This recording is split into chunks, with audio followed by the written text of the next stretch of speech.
I'm a first year student studying at Leeds Beckett University, studying business management with law. I've been studying ethical and sustainable nature of my purchase behaviour. One of my purchases I'm going to be talking to you about today is the Pro Filter Matte Foundation that has recently been released by the brand Fenty Beauty, released by Rihanna. Ethical marketing refers to the process by which companies market their goods and services by not only focusing on how their product benefits customers, but how they benefit socially responsible or environmental causes. The product launched in September 2017 and immediately received a large amount of media attention due to the wide ranges of shades released, where Rihanna can see to have tapped into a void in the market for more inclusivity in commercially sold beauty products. This immediately drew me in, as it provides Fenty Beauty with a respectable and positive brand image. With a growing media focus on big brand scandals and non-ethical operations, it is important for me to make a well-informed decision on whether or not the brand or company operates ethically before I make my purchase. With this becoming an increasing concern, Rihanna has seemingly taken it in her stride and provided 40 shades of foundation as her unique selling point to Fenty Beauty. It can be seen by research that 92% of millennial consumers are more likely to buy products from ethical companies, and that 82% of consumers believe ethical brands outperform similar companies that lack a commitment to ethical principles. All companies have social responsibility in marketing.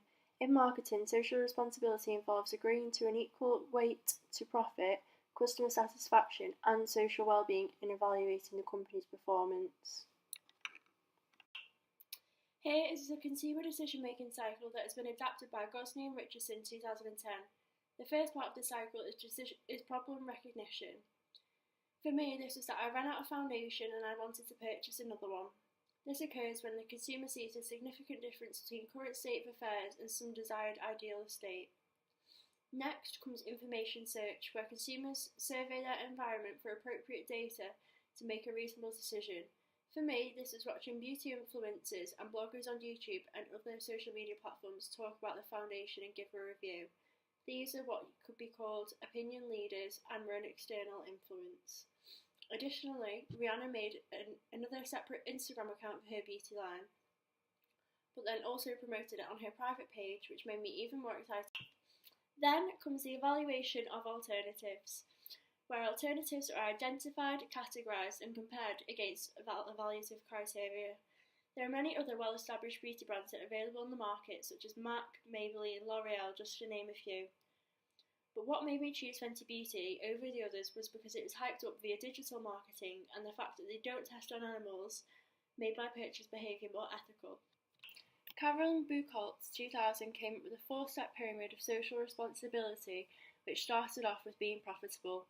This is the number one priority and a aim of any business. Then comes legal responsibilities.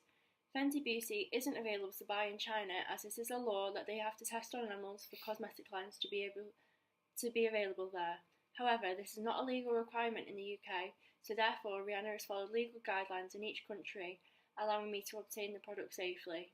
Then comes ethical responsibilities and the obligation to do what is right, just and fair. Following guidelines, such as in the pyramid, presents the company as ethical and law-abiding, which shows that they care about their customers' safety and also about following the law, which makes them a lot more desirable to purchase from.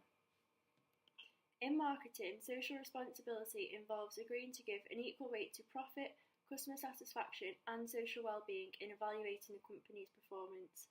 For me, in the previously shown diagram, if a company follows all those guidelines and legal guidelines, it makes it a lot more attractive for me to buy from that company and a lot more trustworthy for others, as it represents them in a good light and shows that they care about their customers' well-being. In conclusion, I have found that having ethical principles is vital for an organisation to have a successful marketing campaign. There is a much larger focus on ethics in order for them to be appealing to customers. The social power makeup brands have at their disposal shows that big brands like Fenty Beauty means that they can ethically market and show a diverse colour range, which puts a wedge in the door for other businesses to do the same so no one feels out while watching their campaigns. However, the world and customer needs are constantly changing and evolving, and therefore meaning my priorities may change and brand's relevance to the markets may decrease. This is why continuous market research is vital to develop and grow a new brand such as Fenty Beauty.